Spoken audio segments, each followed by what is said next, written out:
살려주세요. 살려주세요.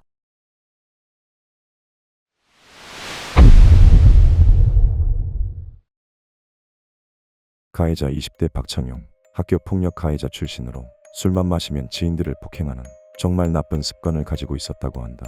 그 당시 박창용은 곧 군입대를 앞둔 상태로 아르바이트를 하고 있었던 상태였다. 사건은 2018년 10월 4일 새벽 거제 선착장 근처 다리 및 주차장에서 발생된다. 피해자는 당시 58세 여성 윤모 씨로 남편을 일찍 여의고 홀로 날품을 팔아 노숙 생활을 하였고 건강 상태가 좋지 않았었다고 한다.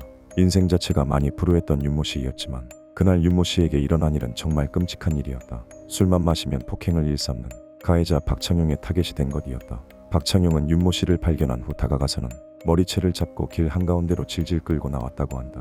박창용은 170cm 정도 체격을 가졌고 피해자 윤모 씨는 고작 132cm에 체중 31kg에 불과한 중년 여성이었기에 저항이 가능한 수준이 아니었다. 잘못한 것도 없는 윤모 씨는 박창용 앞에서 무릎을 꿇고 애원하듯 두 손을 모아 싹싹 빌며 살려주세요. 살려주세요. 라는 말만 연신 반복하였다고 한다. 하지만 오늘의 쓰레기 박창용은 아랑곳하지 않고 윤모 씨를 무자비하게 폭행하기 시작한다.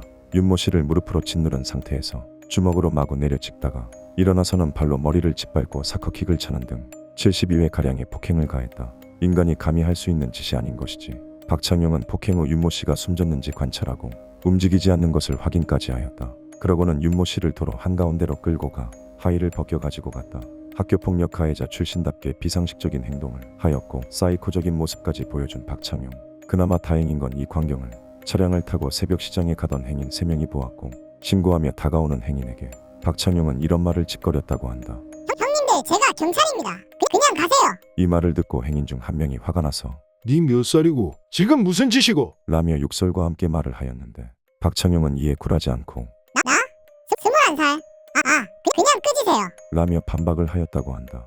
행인은 화를 끝내 참지 못해 박창용의 명치를 발로 쳐서 넘어뜨린 뒤 때리기 시작하였고 박창용은 이내 살려주세요. 살려주세요. 라는 소리를 내뱉었다고 한다. 이 말에 한 번 더 열이 받은 행인은 박창용이 피해자 윤모 씨에게 한 그대로 박창용의 얼굴을 차고 밟으며 경찰이 올 때까지 박창용을 제압하고 있었다고 한다. 행인 입장에서 당연 화날 만하다. 어머님 같은 사람의 얼굴에 형체가 아예 없었고 박창용의 흰 신발은 피범벅이 되어 있었기 때문 신고한 지 2에서 30여 분이 지난 후 경찰과 119가 도착하였고 경찰이 오자마자 제압한 행인에게 하는 말이 정말 가관이었다.